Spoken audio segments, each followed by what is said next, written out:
lie. No, I don't want to move your mic. Oh, So. okay, I see. Okay, No, he's not in the frame anyway. good. So this is just going to be a very informal kind of conversation. Okay, So are you actually recording? Okay. okay, I'll answer your questions and I'll dribble at the mouth too. Dribble as much as you want. Okay, This is Jeff Katz, and it's Thursday, August 13th, 2009, and it's about 10:30, 10:45 in the morning, and we're at Fred Bassetti's houseboat on Portage Bay, and we're going to be talking with Fred Bassetti. and we're being attacked by a flotilla of geese out here, which you can't see, but they're coming this way. I'll watch them when they come back Yeah. the other way. So we'll get started, and so Fred, what I'd like to do just first of all is ask a couple of general questions, Yeah, just for some background information, good. and then we'll move into the Allied Arts years, which are pretty. There's a lot to talk about in the Allied Arts years. Yes. First of all, could you just let me know, or let us know, where you were born and what your date of birth is, if you don't mind sharing that information. Of course. I was born January 31st, 1917, which seems almost unbelievable. And I was born in the block immediately south of Seattle Public Library, which was then covered by the Seattle General Hospital.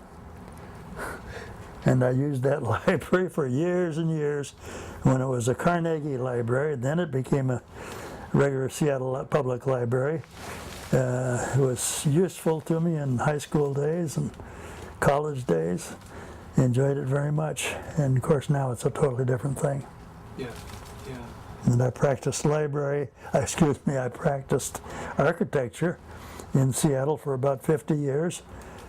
And I'm now retired, sitting here in this houseboat, watching the geese dive for tidbits underwater. And now they're going northeast. So so you were younger when the other library was built, the non-Carnegie library. What did you think of that building? I'm just curious. What, you mean the intermediate one after the Carnegie Library? Yes. It was not a bad building. It was designed by Seattle architects. It was very inexpensive, but it did the job extremely well. Much better than the present one, I think. At least I've used the present library a little bit. It's very hard to get around in, and the collection is rather skimpy. The library announced that the new library, which cost $100 or $150 million, was going to have about a double or at least a 50% increase in books available. But I am familiar with three particular sections, with the art and architecture section and the Shakespeare section. Shakespeare had his own section. And I find the Shakespeare books are about half as many as there were from the last building, and the architecture section maybe, and art section maybe about half of what it was too. So I find that those claims that the new library has so many more resources and books available, at least to the public, are not correct as far as I can tell. At any rate, Yeah, that's the situation. And it was much easier to find them in the old building. Yeah. There were all these stacks, one by another. You'd look across the room, you'd find the Shakespeare over there, and the art and architecture over here. Everything had its floor. Yeah, it was very easy. 3 floors. You could see them. The floors were large. At any rate, that's about it. Well, I'm gonna move his mic cord real quick. Okay, we're gonna hold that. Yeah, so just hang tight. Do you have a paperclip? Oh, I see. Yeah, it's in a precarious place. I can see that. Yeah, it moved. Do we need to go over the question again? Or? Yeah, well, half of it was good, and See then 'em? the other half, the cord popped out. Oh, So that entirely up to you. okay. I would say it wouldn't be a terrible idea, Okay. but I know that you guys don't want to be too repetitive. So About up to where did you get it? it only popped out maybe 30 seconds ago. So it was just right near the end. It was when you guys were talking about the levels. Oh, okay. Yeah. So that should be good. That should be okay. And then I'm gonna move this because I'm concerned about the crinkling of the chair.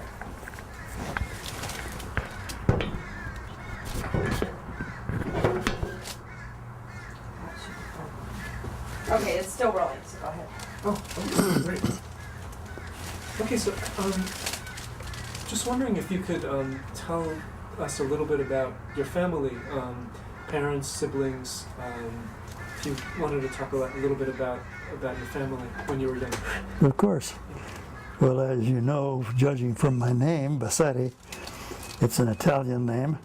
My father came from Torino in northern Italy about he came here after the turn of the last century, probably about 1905, 8, something like that.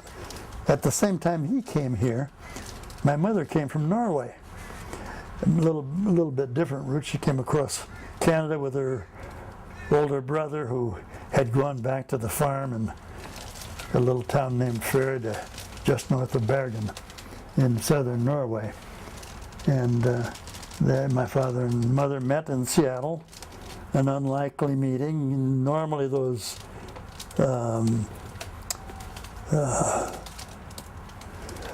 ethnic groups, whether they're Norwegian or Polish or Italian or French or Brits, kind of kept to themselves. At that time, around the turn of the 19th, 20th century, there were enormous immigration from countries in Europe just before the First World War, and then immediately after. But just after the First World War, the Congress passed laws restricting immigration because there had been so many. There probably were 5 million immigrants between 1895 and 1910. So when you heard of all those immigrants with names like Paolazzi and not Mussolini, but anyway, Bassetti came here and met my mother, whose name was Førde, Norwegian name, and there were a lot of Polish names, Kodzinski and all sorts of skis, Greek names, French names, although the French were a little bit earlier and so were the Brits, but at least the British names were familiar to us since this country spoke English mainly. But people got worried about all the strange sounding names, just like now of all the Islamic immigrants. Anytime the first time it wasn't a matter of going there and destroying a country and having all those people come here. This time, in our times, we go to South Korea, and when the Korean War broke out, and then a whole slew of Koreans came. Maybe with that ring, I should answer the telephone. That would be Maybe you could just grab it up there. You want to grab it so he doesn't And use his mic. Okay, go ahead. So, your parents, did you have brothers and sisters, or? yes, I've got a couple of sisters. Well, I had a couple of sisters. They're both gone now. I'm the only one of the family left. But except for my wife and the dog, that's about us. But Gwen, my wife, who has a proper English name, Piper, has 4 kids, and I have 5, so we have 9 kids between us. Wow. Which is keeping the population up. Are they mostly living in this area? Not really. They're mostly in Portland or down along the Columbia Gorge. So, but we're still in nearby. My kids are all here except for my son, who is a doctor in Ann Arbor, Michigan. So he's the only one that's distant. I see. Are any of them involved in architecture as well? No, none of my kids seem to care about architecture. They didn't draw, they weren't interested in it. I had an office which was well established that they could have helped out, but they weren't interested in architecture. I don't know why. So they're in all sorts of different things now. I see. So where actually did you study architecture? Where did you go to school? I went to the UW, University of Washington out here. Did you know that you wanted to be involved in architecture? No, I had no idea myself. I don't think I even drew a stick figure when I was a kid. You're kidding. I didn't draw at all. I was interested in engineering. I had this vision of surveyors out in the countryside looking through a surveying instrument with puttees on. Puttees are the things with straps of, of wool that they used around their legs in the First World War. I thought it was very romantic to go out and measure the earth, then build the bridges and towers and so on. But I became an architect in a somewhat unusual fashion. I started the university in engineering, but I did very poorly. Got terrible grades. My grades were all from the bottom of the alphabet instead of the top. So I switched to architecture, and all the teachers discouraged me from going there. So I signed up anyway, and gradually began to get better and better at it. And so here I am. I had a very successful, enjoyable practice for many years, 50 years or so. I don't think I once regretted having to go to work. It was play. I just loved it. And the office is still going, but with a totally different crew. I see. It still has your name on it? Still has my name. It's called Bassetti Architects now. I started out as Bassetti and Morse. Jack Morse was my partner. And we stayed together for 15 years or so. Then we split up and went our separate ways. And I had Bassetti and Company for a number of years. Then became Bassetti and Norton. My partner, Bassetti, Norton, Mettler, and so on. And finally, here we are. I'm retired and enjoying my life on this houseboat with the wildlife outside. What was it about architecture that got you most excited? What was it that inspired you to become an architect? I was, in engineering, as I said.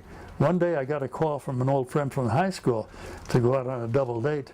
So I said, okay, he was taking architecture. I said, I'll go over and meet you around noon when you get out of school for lunch, and we'll have lunch and talk about this double date.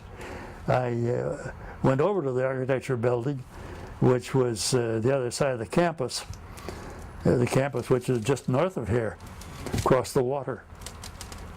When I got there, I was a little bit early, and he was there were doors to his classroom, and with a little window like that in the center of it, and I looked in the window, and there were 30 kids doing watercolors.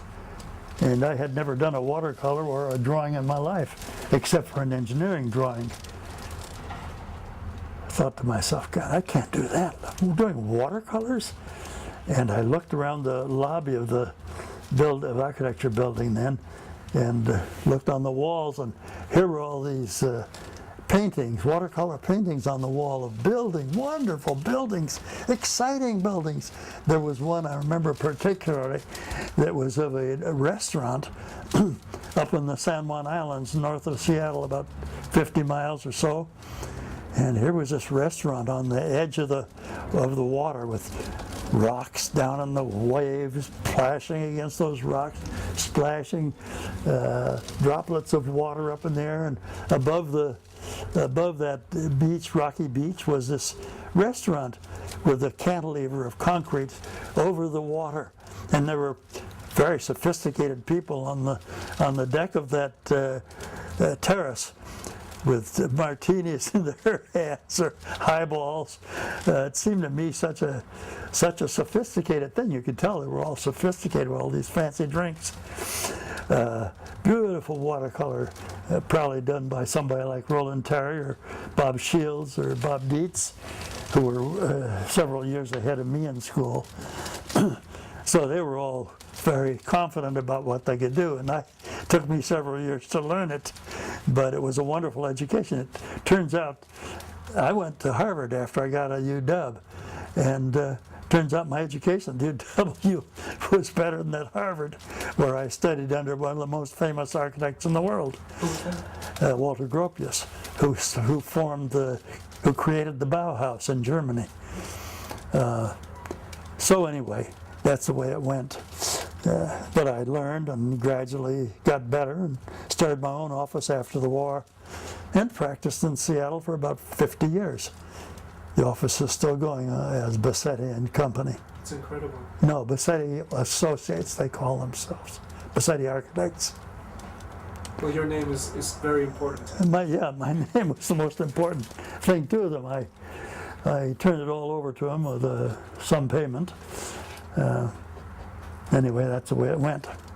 So that kind of brings us nicely to the Allied Arts years, because when you started your practice, that's pretty much around the time that Allied Arts was actually formulating. And A little bit later. I started in 47, right. 1947, and Allied Arts must have been formed Around 54. 54, just a few years later, right. Years later. Now, when did you start getting involved with Allied Arts, and what brought you to Allied Arts? Well, John Detley, who was an architect practicing in Seattle at the time, had the idea of, as far as I remember, of starting Allied Arts, and I happened to be and he called me and asked me if I would have lunch to discuss this, and several other people were there, so maybe 5 or 6 of us were at lunch, and he revealed his plans to have this outfit called Allied Arts, which we decided on later, and that was about it. That's my memory of the beginning of Allied Arts. It started slowly and went on, and one day Ibsen Nelson and Peggy Goldberg called and asked if I'd have lunch with them. And the purpose of the lunch, which I found out after I sat down to eat, was to get me recruited as the next president. So I did take over the presidency for a couple of years, and Allied Arts went on with other presidents and other people. It's very interesting. As a matter of fact, I remember convening a national conference on outdoor sculpture. Outdoor art, I might say, because you can also have paintings if they're properly protected. But sculpture is normally the thing around buildings and in a city. But my presidency of Allied Arts was pretty calm. We tried to do things that were important and interesting, exciting, get people fired up about it. But what I remember is I remember getting Paul Schell, who was a former mayor of Seattle, to become president of Allied Arts when my 2 terms were finished. Paul took over, and Paul, who was a wonderful, exciting, interesting guy, later became mayor. He got his first publicity as president of Allied Arts. He did this and he did that, and he was always in the newspaper. Hell of a lot better than I did. Not that I was interested in politics, except as other people were running the country and city.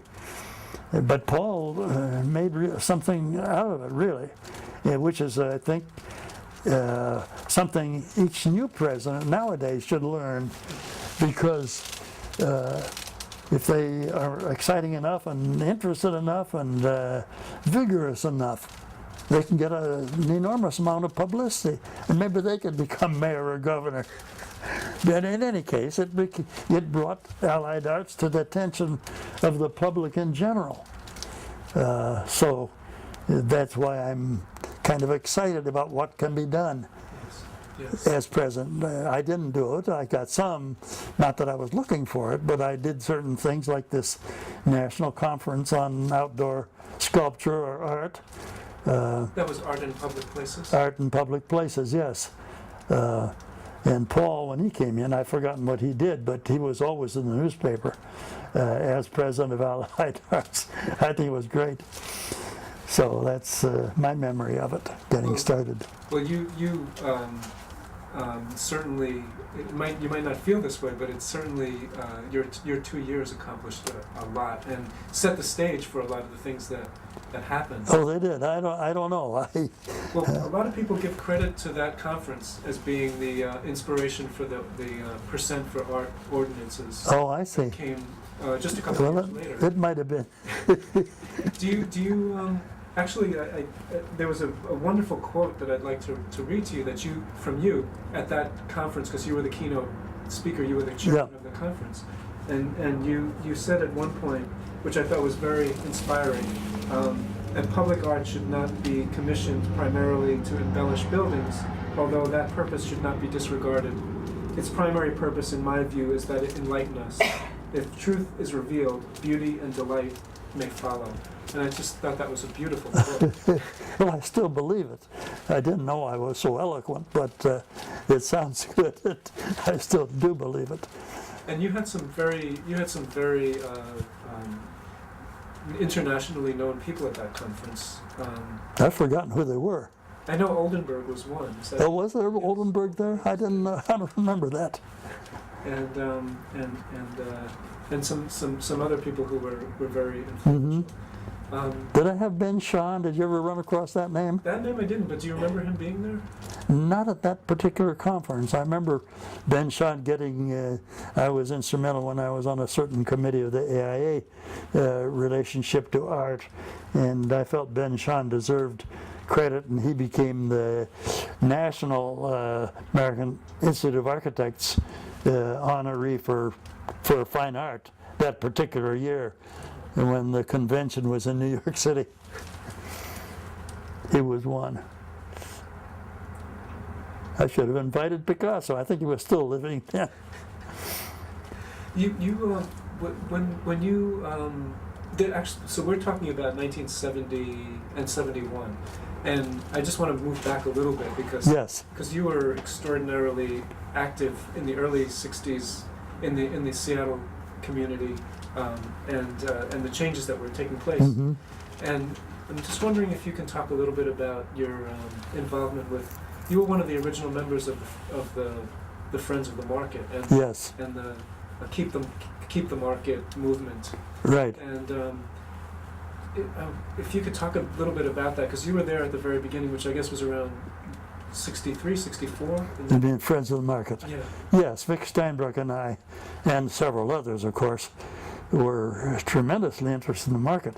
The city wanted to tear down the market and build some skyscrapers there on on First Avenue, between First Avenue and Pike Place, which is the street that goes through the market. Vic was, it's kind of funny when I look back on it, when I was Boy Scout at about 12 or 13, 14 years of age, Vic happened to be my patrol leader. He wasn't a scoutmaster, but he was 3 years older than I. So when I was 13, he was 16. He was about to go to the university and become an architect. So we were rather well acquainted with one another and did work a great deal to save the market. I remember I handed him $1,000 once, by far the biggest contribution I had ever given to anything. But I was so concerned about the market dying. Anyway, the Friends of the Market did get the public to vote for retaining the Pike Place Market, which is a wonderful part of Seattle. It's a vibrant, genuine place. You don't find much phony baloney down there. At any rate, the market has been preserved, and everybody now agrees that it was a wonderful thing to preserve.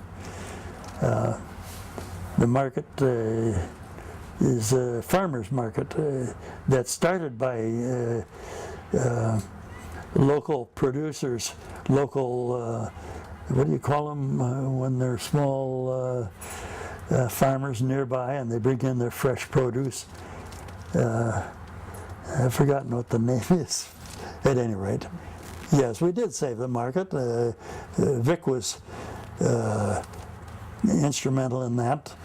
I was trying to make a living at architecture, and that was right about in the early 70s, I think, when that happened, about probably 40 years ago. And the market's there for everybody to see now. It isn't quite as genuine as it was in about 17 or 15 when it started? When the farmers would come in with their produce on the back of their wagons before trucks and cars were very plentiful around here. But it's not a bunch of skyscrapers. No, at least it's not the skyscrapers. Parking lots, yeah. I like skyscrapers. They're a great design commission to have. I've had a couple which I feel very lucky about having had. But the market, I prefer going through there, watching people. It's just jammed with people going through the market. You have to push your way through to get into the Athenian Cafe and have a Greek, Chinese, American meal. Do you remember some of those first meetings when the committee sort of came together? I really don't. I don't think I remember any of those first meetings, except for the very first one with John Detley, and we're deciding to have Allied Arts going. What was the perception of Allied Arts in those years, in those 1950s, 1960s years? What was the general perception in the city? As I remembered, it was let's promote some art. In Seattle at that time, probably the paramount institutions that were trying to set the direction of public policy for the city downtown were the Chamber of Commerce. There was a downtown committee, I've forgotten now what it was called, but they were for making the city very pure. Now I like pure architecture and art too, but I don't like antiseptic streets. Now we have a lot of restaurants that have taken over the sidewalk in front of the restaurant with umbrellas and little sections where the public and pedestrians can still pass by, but at least they'll watch people eating there, will come back themselves and eat. Lots of things like that.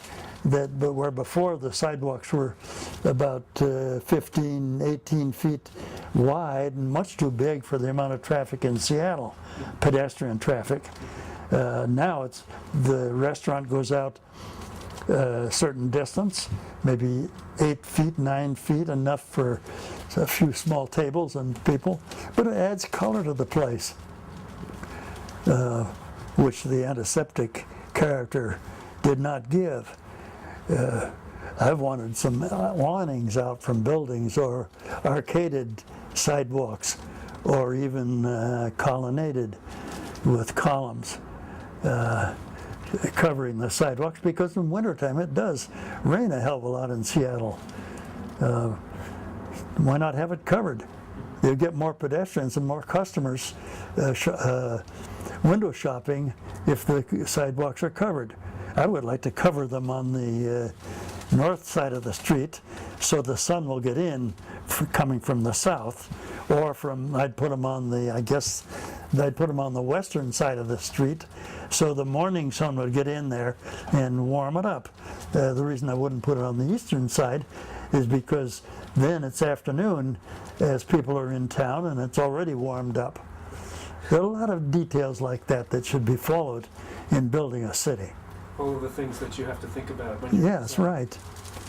Yeah. Like you go to Europe, especially Southern Europe or France or Italy, and see the colonnaded, arcaded streets there. They're wonderful shopping, because when you put a cover over the sidewalk, it reduces the light a little bit from outside, and shop windows become much more important.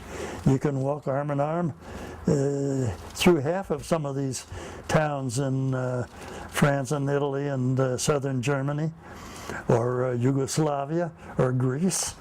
And you have plenty of time. You don't have to run when there's a rain shower in summertime or long rain in the winter. That actually brings me to another area that I wanted to talk with you about, which you were heavily involved in with Allied Arts, and that was the kind of beautification campaigns. I know that you in 1969, I believe, wanted to start something called the Architectural League to comment on some of the architecture in Seattle with Ibsen Nelson, I believe. You didn't.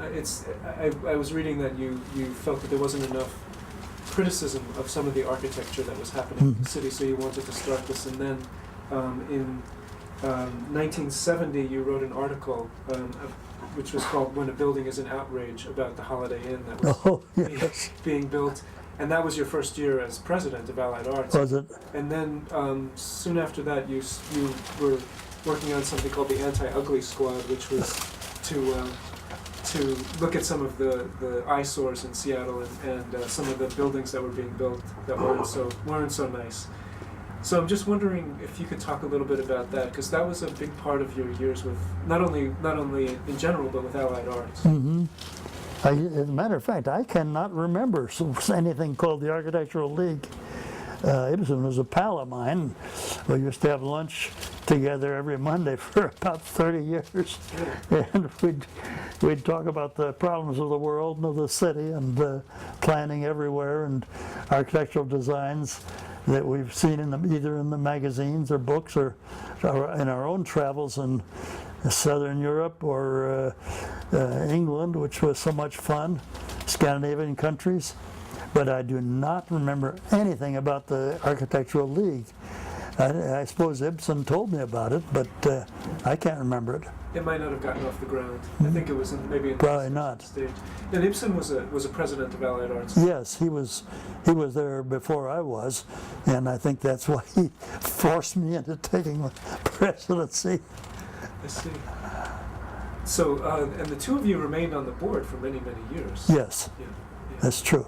Yeah. I think only in the last few years has my involvement in Allied Arts diminished to almost zero. I'm still supporting it, but I haven't given time to it, and so on. Now, in your 2 years as president, do you recall? I can read you some of the things that you accomplished, but can you recall some of the more memorable ones for you that you accomplished? There's so many. I mean, the Seattle Arts Commission was actually created that in '71, and the sidewalk cafe legislation was enacted, and there was the survival series began during your tenure. The Survival Series, you say? Yeah. Do you remember that at all? No, I don't remember at all. I think I draw a zero on memories like that. All I have my memories are of endless meetings, but it's true, as things went on, lots of things occurred, interviews and some efforts we made at that time to improve the city. But as they involved Allied Arts, I really do not remember them very much. I think Paul Schell might remember some of those things because he followed immediately after my term. Do you recall their battle against the Holiday Inn? Well, I remember this terrible building they had designed partly. I guess we must have seen the preliminary drawings because it was an outrage. I think it's true. Now you see some housing up there, some buildings that, while they're not great, at least they have some sense of scale and relationship to the street and some human quality they're for people. And whereas that Holiday Inn, it might have been right on the freeway or on some exit from the freeway or entrance. It wasn't appropriate for a downtown site, I didn't think. And fortunately, it didn't go ahead. And do you feel that your efforts were instrumental in helping to I guess they were, but I don't know for sure. And Allied Arts came out strongly against the design. Is that? Yes, Yeah. it's true. Now I want to say this, that I was negative on that particular building. But, that was Holiday Inn. I was thinking of Marriott, because Marriott, somehow I thought of that for that site. Marriott did build a little hotel down on the waterfront, the south end of Lake Union, which is attached from Portage Bay here around the peninsula. You go into Lake Union. At the south end of Lake Union, there's that big Marriott. Well, I said small. It's really not so small. And I think it's quite well designed. I think it's an addition that's quite worthy, and think Marriott deserves credit for it. Yeah, I remember specifically it was a Marriott thing, not a Holiday Inn, originally there. And I actually wrote the president of Marriott Inns or hotels to talk about it a little bit. So I wouldn't be considered just a crank. Maybe I am just a crank. My wife Gwen tries to keep me from being so cranky and critical of others' designs. So I'm trying to relax and be more moderate. But I think we all should stand up and be counted on those things. Why should we be so quiet? It's our city. It's like everything else.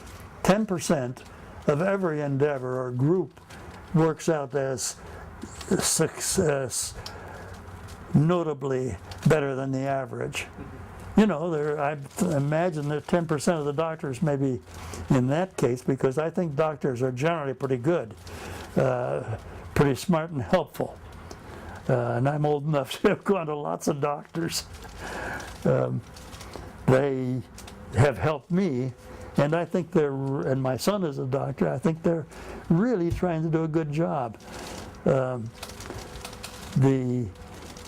the lawyers, how many are really fine?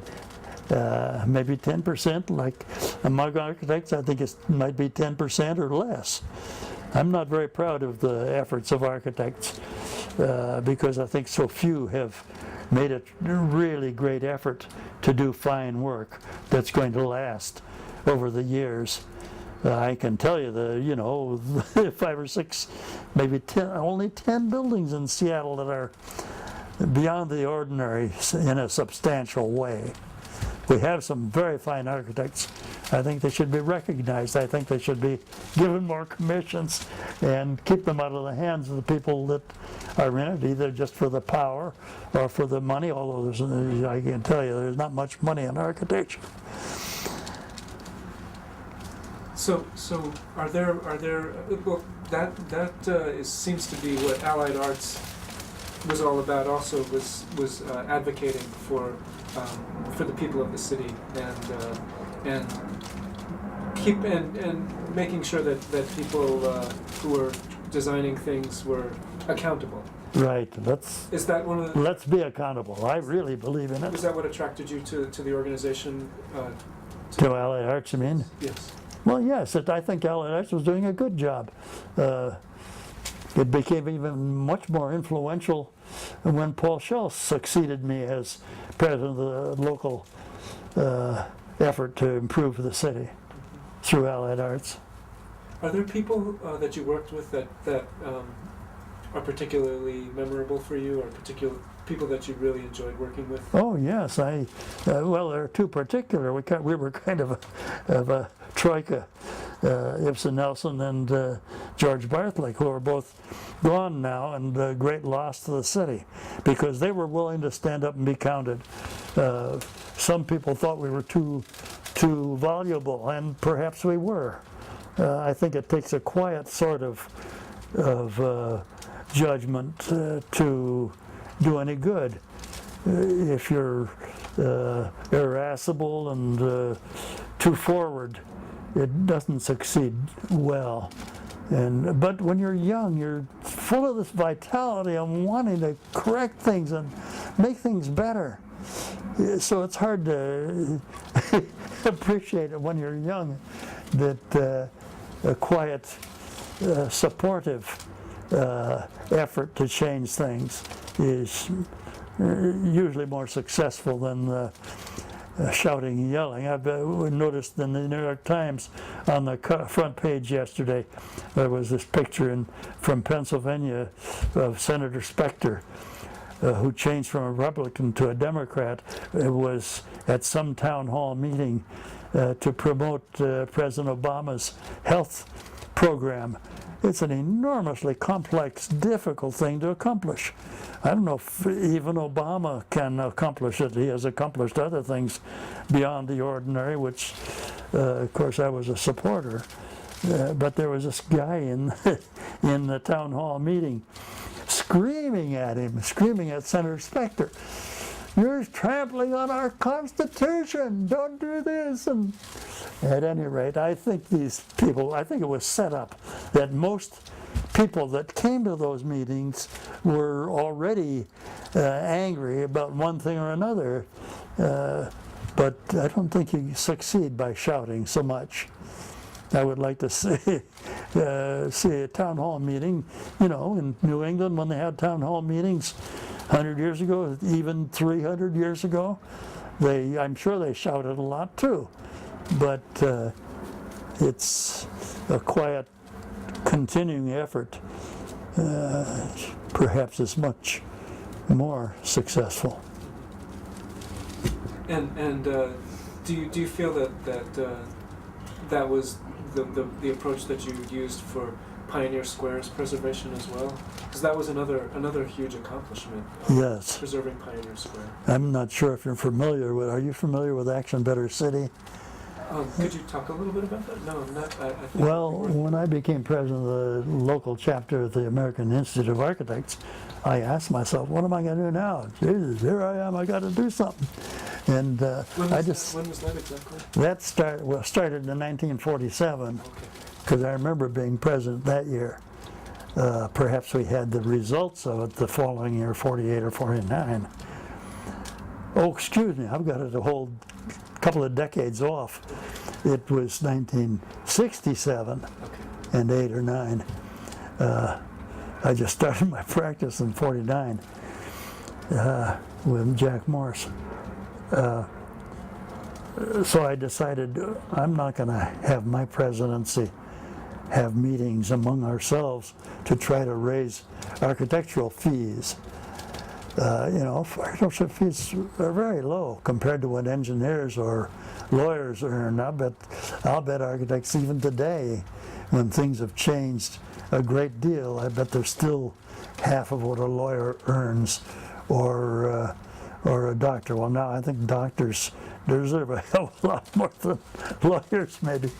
And through all these medical programs, it has cut the doctors' earnings way down. Perhaps they were, but I bet they were 4 times what the average architect, 8, 10 times what the average architect earned. So how you handle that, I don't know, but my program then, I didn't want to talk about fees.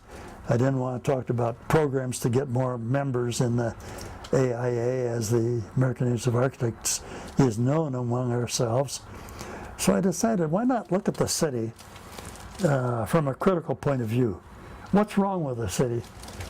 Look at Seattle. So we did. I gathered together about 50 young architects, and we all worked through a long, hot summer in 67, there I go again, and tried to figure out what was good about Seattle. What were the areas that were in trouble, that needed help? So we decided on the downtown. I remember at the, how's my time doing? Well, I've got plenty of time. One day, I had a client who owned a building at 4th and Pike, just a little bit off 4th and Pike in intersection. It was just a little building next to an old theater, the Colonial Theater. It was probably 5 or 6 stories high, which he owned, but he couldn't get tenants upstairs. There was the Colonial Theater, which was kind of a rundown movie house next to it, and 4th and Pike the whole area was kind of running down. We looked at Pioneer Square. There were all these old flop houses down there. There's one of them that still says room and board or hotel. It says hotel, I think, and it says 95 cents per night. The sign is still there. That's great that the sign was preserved. I don't know what they do now. I don't think it's a hotel anymore. The area around Lake Union, around the bend here from Portage Bay Place, or Portage Bay, was deteriorating all around the area. It was originally a lumbering, boat building, all sorts of things around there. Now there are lots of fine restaurants, maybe some that aren't so fine.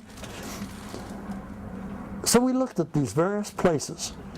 We looked at them. Oh no, we didn't look at the market. The market was in public consciousness then, because of the effort that Vic particularly had made to save it, and a whole committee to save the market. We sat around all summer long making drawings, talking about what we're going to do with or suggest doing. So we came out with a booklet of the 5, I think it was about a 64-page booklet, or little book, pamphlet, full of pictures and drawings, how to save these various areas, how to improve them, I should say. How to save it is a little bit presumptuous. But at any rate, we did come out with this booklet, Action Better City, ABC, to the Seattle waterfront. It was full of working waterfront at one time. Fish boats would come in there, and they would, of course, they froze the salmon, the cod from Alaska, and to this cod, they'd be frozen. They would toss them. I remember being down there with the little, I can't call it a ship.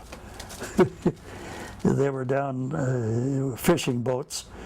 They were down maybe 10 feet below the level of the dock at the pier.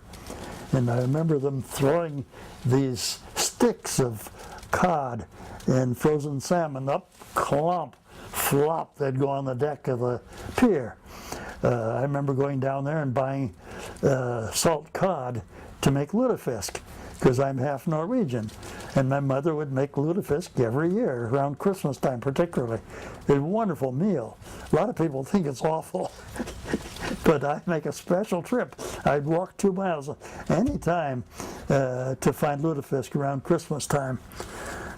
Ballard, which used to be the Scandinavian area, there's hardly any, there's one Scandinavian restaurant, I think it has about 3 tables. But there's several Italian restaurants, Japanese, Mexican in Ballard, believe it or not. Okay, that's enough of that. But we did carry out the Action Better City program. The very center of downtown at 4th and Pike, or 5th and Pine, which is now an open space. There's a nice plaza there, which before was the south terminus of the monorail, which goes out to the Seattle Center. Used to be a whole, maybe 200 feet in each direction, the terminus there, and down on the ground level, where Pine and Westlake cross each other, it was in the shadow, in shade, because of this 200-foot, you might say a circle, 200 feet wide, or radius, And it was just full of blowing newspapers, dirty down there. You can imagine what kind of shops would be down there. There was nothing. It's like being under the L in Chicago. So anyway, you're going to have to stop that thing while I grab the phone, or maybe Gwen Here, let me grab that. came in and Oh, sounds like she might have she grabbed it. probably has it.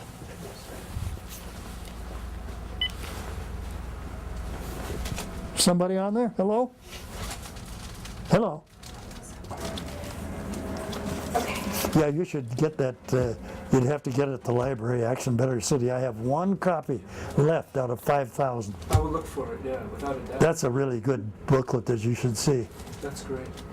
We had a meeting, dinner meeting downtown for 400 of the most important people around, the governor, the mayor, all the rich people, and the developers, to present this. We had a movie of part of it, of Downtowns for People, which is still a great movie. Oh, right. And that's something that you sponsored, that movie. Well, it came from Action Better City, yes. I went out and I think I raised about $50,000, which wasn't easy to do in 1967 and 1970s, which were very low times financially. Yes. You know, the depression that came then was almost like the one today. 1970 was one of the lowest, was one of the worst drops of the stock market. What's the matter, Luke? You got a sore leg? Huh, Luke? Come on, good boy. Come on, good boy. Here, Luke. Come sit down. Here. It's a good boy. Or go upstairs because your mistress just came in. Okay, where are we and where do we want to go? We have about half an hour. Just wondering if we could, go back a little bit and talk about the Pioneer Square and Westlake suggestions that you made in this publication. Yes. What did you suggest for Pioneer Square and Westlake? Pioneer Square mainly opening up, but I had I thought it was a wonderful design for a new building there. And when I was a kid, I lived south of town about 10 miles. It's a place called Foster, which is now part of Tukwila. My father would get on the streetcar. Well, no, it wasn't a streetcar. It was the interurban between Tacoma and Seattle and Everett. And it would go rattling along the rails then, and he'd come to work that way. My mother would take me, come in the same way with me in tow when I was 6, 7 years old. That interurban stopped at Gessler Way. There was a wonderful Seattle hotel there, which they tore down for that garage that's sloping down, terrible concrete garage. Yeah, and the guy the developer on that was a lawyer right across the hall from my office in the Texel Tower. And I said, don't do it. That's a wonderful old hotel. It says financially we've got to do it. Anyway, that's why they did it, financially, and he wouldn't listen to me. Now, that'd be a gold mine if you had a hotel there. But it's that concrete. Anyway, what else? Let's see. Waterfront, we had, I should show you a copy of that booklet right now. If you want to, or as soon as I'm through here, I'll let you see it. Sure, yeah. If you remind me. Absolutely, yeah. So that was Action Better City. And that's where a lot of the Pioneer Square some of the development, Pioneer Square developed where my wife has started her. Do you know the Grand Central Bakery? Sure. Well, my wife started that in 1972 down in Pioneer Square, and that helped fix it up. Many other things did. Not just that, but it's a fine bakery. I go there any chance I get still for the pastries, which are so wonderful. Absolutely. We made a plan for the waterfront, which was maybe the Seattle government is going to realize now by tearing down the viaduct and opening up that impediment to the view of the waterfront. We did a plan for Lake Union. We did a study. Part of that is a study for the, as I said, on the downtown. That could have been a marvelous thing in the downtown. I'd like to talk to you about some other time, perhaps. Yeah. We actually we talked to Alf yesterday, Alf Collins, Oh, yeah. and we were talking a little bit about the downtown plan, and he said you have to talk to Fred about it because that was I guess your dream. Yeah, it's one of the things. I still wish that we would have had a boulevard from 4th and Pike on down to 4th and Jackson. And there's some reasons why it would have been wonderful, but I'd have to point those out to you. Architecture and city planning and everything really depends on heart, character, a knowledge of character, transportation, so it's easy. But to make a city beautiful, who would go to Paris if it weren't beautiful? Or Venice? Good God. I don't know why the politicians don't realize that. Why beauty is so important. Do you? Who would go to the movies unless they had some beautiful woman there to look at, or a handsome man? Okay, I'm shouting or talking too much. No, you're. That's why we're here. How do you feel things are at this point in the city? Do you feel that things have progressed in a positive way, or do you feel that there's some room for improvement? There's been an enormous lot of building in the last 10, 20 years. And it seems to me as if there's been no direction at all. You know, Greg Nichols called up yesterday to ask for my support in the campaign. I said I would support him. I don't know who else I would support. I don't know any of these other guys that are running for mayor. I think, at any rate, I would support Greg, but there are several things I would like to get him to do. And there's been, how new are you to Seattle? On and off since '98. Oh, well, then you know what's been going on. But there's all this building. Can you see any coordination, any thoughtfulness for scale, any sense of accommodation of pedestrians or people? I don't. Maybe I'm wrong. Maybe it's there and I don't know it. Look at that stuff Paul Allen is doing. Oh, I'm getting to be a preacher now. I'll stop. And South Lake Union was actually one of the areas you were hoping to develop, and now it's developed, but it's being developed, but in a different way. Yeah, by a developer who doesn't give a damn. Well, as far as I can tell, he doesn't want it to be bad. But what has he done that's positive? I suggested some things to the guy that runs. The guy who used to work for me, he runs part of his operation, that they haven't done it.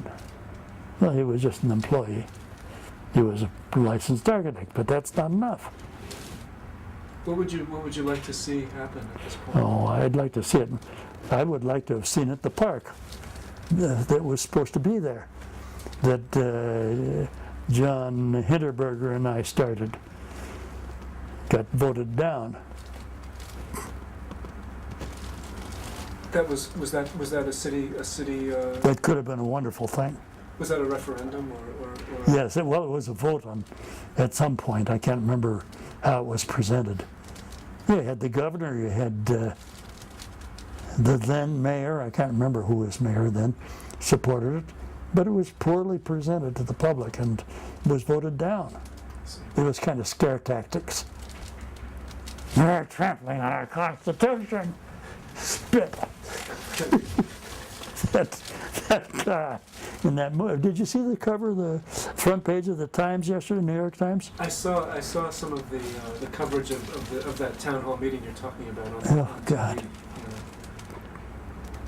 But have there been some things that you've seen happen that you're happy about in the city?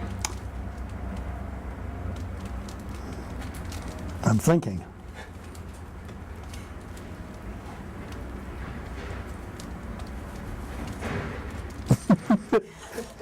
Well, I I'm trying to think, what has happened? I haven't been as close to, I had a stroke about 5 years ago and have been in and out of the hospital now and then since. So I have not been active in downtown and doing it. Now that I'm feeling better, I'd like to have some input in terms of what makes a city a great place to live. And I think I think of Paris, I think of Rome, I think of Venice, I love London. I'm sure there are a bunch of others that I don't know about, that I'm sure Buenos Aires has some marvelous spots. An old classmate of mine at Harvard he must have had money. I didn't realize he had money at the time, or family money.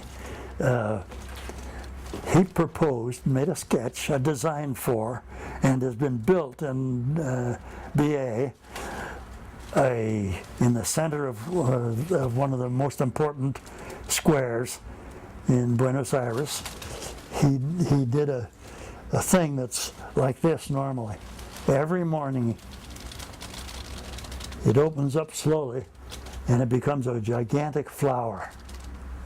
That would be something to see. And he's a damn good designer. He used to win all the prizes when we were in school together. He was a lot more precocious than I. You know, I think there's some things wrong with that particular sculpture, but at least it's a wonderful, vital, dynamic thing for BA. I haven't seen it myself. I've just seen pictures, or his sketches, or his model. When I was in his house in Cambridge, Massachusetts, a couple of years ago, he showed us the model and other drawings. I think in detail it didn't work out as well as it should have. But at any rate, it's a great thing. Mm-hmm. Mm-hmm. And it's central. Yeah. I'd like to do some sculpture for downtown Seattle. What do you think of the sculpture park? Or I think that's going to be fine. Yeah. Good suggestion, a good place for Virginia Wright to put her money, and good things there. As a matter of fact, I got a sculpture I'd like to see go in there, but I haven't had the energy to go out and have a model built and so on. I know I have some little models. Did you ever hear of flexagons? Could you? Well, I developed this children's toy, children's construction set, we had built a whole city. I used to live out in the country on top of a hill, over in Bellevue, and this was a playhouse that I designed, and the children, and with my helping them, built a whole town, a whole village, 80 feet across, in 4 hours one Saturday morning. As a matter of fact, it was the only time the temperature in Seattle ever hit 100 before a couple of weeks ago. And that thing, the kids went up. I'll show you to you when we look at that Action Better City thing. I have some other pictures of this. And I want to it's also it's not a toy, it's a system of building. It can be built at this scale, it can be built at the playhouse scale, it can be built at the 40-foot high scale too. I have, it's funny, I didn't plan it that way. We got a refrigerator. Now this was a long time ago, probably before you guys were born. This was in 1952, I think. We got a new refrigerator. We lived over at Hilltop at that time. Then when the refrigerator, I pushed the fridge into the kitchen and it stopped, and I came back to get rid of the gigantic box, this wide, this high, a little longer than this. And when I came back, my two little kids and little daughters were playing in it. They were 5 and 6 then. Inside the box. Yeah, it was just right for them. I took my knife out, I cut a hole in the top in a couple of places and pulled back the cardboard, and that made a skylight. So I had 2 skylights. Okay, next I went to, and my kids, Daddy, don't throw this away, I want to play in it. Which they did. I got my knife out and made a cut like that. Opened as a door. And I put another door on the other end, and I put a window or two here, a little cut like that, and pull out the cardboard and makes a window with a opening window. And so then I tried to figure out how could this thing be manufactured as a playhouse? Why just get something that's accidental? It turns out when you fold the way corrugated cardboard guys do it, they fold. In the drawer is the Rich Byer's Rich lips. Byer it did for Fred, and and you can see we have a few. You gotta do it so That's a study the light should be, for waiting for so the he can get the shadow pattern. Up there, this little wood one right here. That's a study for. We can look at the other side of it. This is great. But it was it obviously got changed from that. But the piece of the wood sculpture, which isn't showing very well right now without the light on it. Are we missing a light bulb out there? Oh, we are. I think a light bulb is out, Fred. It is, the one on the... Oh yeah, on this the- one's out. That is Eric. Not that that's gonna make much difference to them. No, but the light bulb is out. It doesn't Oh, that one. well without the light on it, but that's a piece by Eric Nelson, who's, of course, was Ibsen Nelson's son, and who, of course, was very involved with Allied Arts. But otherwise, the upstairs is beds aren't even made, I don't think. Did you I make never a bed? got You're around. welcome to come up if you want to see it, but Oh, it's a very terrible photographable. mess. We're in here for 24 hours, sort of, and the kids have been here, and we're kind of in our summer mode of. Well, I was just about to Halfway pack my stuff for go back to the farm, and it's all laid out on the bed, and it's laid out like this. Yeah, We won't photograph that. yeah. Well, I don't know. It's up to you. You can do it at some other time. It's Hello, Lukey. no, It's a good boy.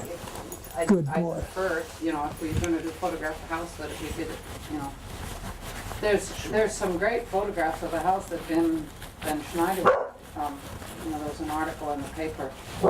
How long was it? Within the last year or so, in the Sunday, the Sunday Times, there's some great stills, of course, of the house. Can you get anything on that? Uh-huh. If the shadows from the other side, some of them stand out beautifully. So what's your doodle in here? Is it Yeah, it should be in one of those two drawers. in one of these messes? I think the first drawer this side. I've seen it in there. Your house is really is a wonderful story. With Anarchists. anarchists. Misspell. He likes to misspell. Yes. Good. Rolls around in his coffin. Oh, I'm in your way, Lane. Oh, No, no, you're fine. You can show it. You can show it to us because Yeah, that would be good. It Look at that guy. it really Look at that guy laid off. Doesn't that look like a desperate man? it does. It Like looks happening in Detroit. his Absolutely. gesture down there. Absolutely. Rich also did one for us at the farm, and it's a much more elaborate one, but it's supposedly my life story. When he sat me down and just said, what did you do? I had no idea why he was asking me all these questions, but they all turned up in the poll at the farm. It must have been a nice Oh, surprise. Lukey, it's okay. Yeah, he just going in and out. Yeah. Well, yeah. I mean, it would be great to hear your story as well. So maybe we'll have to come No, back and oh do well. that. The one of my wrestles with his subservience to property, and I can't remember exactly where that is, but that's sort of fun. Here it is. Wrestles with his subservience to property, and it's a horse. It looks like. Anyway, it's kind of a fun thing, and Rich Byer had this sort of offbeat sense of humor and kind of excuse me. Oh, it's over here on the couch. Oh, Fred's gotten it. It's this was the original roof. You see, like this. Those are all part of the original. Then Fred added this, and then he added this other part of the second story, and so it's all sort of a little like the house that Jack built. But and then you used to be able to see just the sort of shiplap that was up there, and my son put up this cedar, which really, really made it much nicer. Oh, it's a very comfortable feeling. Yeah, it's a pretty, but it's. I've always thought this was kind of interesting the way they engineered the dropping the second story into it. And Fred has made some of this furniture. That's a sofa and the bookcase behind it, and a little coffee table. So real quick, can you just repeat what the pole is for me? Like, you don't have to go over every little, but like why you have it? It's what it represents. Rich was a friend and had done a number of pieces in buildings as part of the 10% for art, or what, 1%. It was never 10%. I guess we'd like it to be. Yeah. And when Fred was first remodeled this houseboat, he was single and recently divorced and whatever, and so I think that Rich interpreted that when Fred asked for a pole. I don't know the story. Maybe Fred remembers whether or not they discussed what the pole, or whether it was just a surprise, as mine was, the pole that we call mine at the houseboat. And indeed, we had, at the farm, we had a similar situation where we were adding a little part to our bedroom, and we cut off a beam and we needed to support it again, and so it had a 2x4 under it for a long while until Rich did the pole. So it was on the strength of this pole that we asked him to do, and that was just before he moved back east and lost his wife and moved back east, and he's actually remarried again. So back east. But he's right in New York City, having gone from Pateros, Washington, to New York City. Wow. So quite a change in lifestyle. It's the opposite way, yeah. So it's partly tongue in cheek, and with little overtones of truth to to the period in Fred's life that it was done. The midlife the sort of, if you call it. I mean, I don't think Fred recognized he was having, or would have acknowledged he was having a midlife crisis. Just a lot of change in his life. I see. And he would have been, I'm not sure exactly the year, but would have been right around 68, 69, something like that, when he did this first one. When did he do the interurban, waiting for the interurban sculpture? I really would have to you'd have to look that up. To me, it seems as though it's been there. I've been here in Seattle since 1958, and to me, it seems like it has been. But my memory would not necessarily be right on that. You came originally from Massachusetts? Yeah. What brought you out here? Oh, my first husband came to graduate school, and I was teaching that first year. We thought we'd be here for a couple of years, and we're both still here. So. Wow. What were you teaching? I was teaching at St. Nicholas School, but which was the girls' school that then was merged with Lakeside to make it co-ed. So it's where the old Cornish, that wonderful brick building next to the cathedral. It was to me, even coming from Boston at that point, it was a very old-fashioned girls' school. The girls still wore midi blouses and black skirts, uniforms. And I thought, this is really right out of the Victorian age. But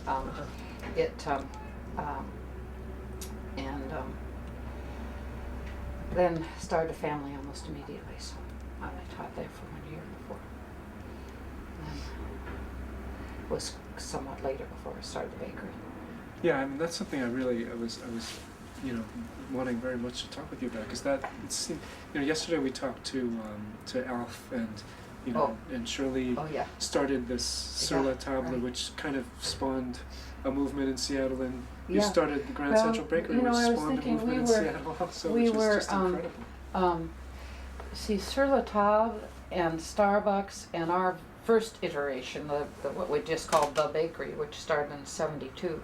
Just I know, called the bakery. yeah, it was just called The Bakery, and it wasn't we didn't, we made our own bread for sandwiches, but it was really just a sandwich shop, you know, a bunch of sandwiches, soup and sandwich kind of shop.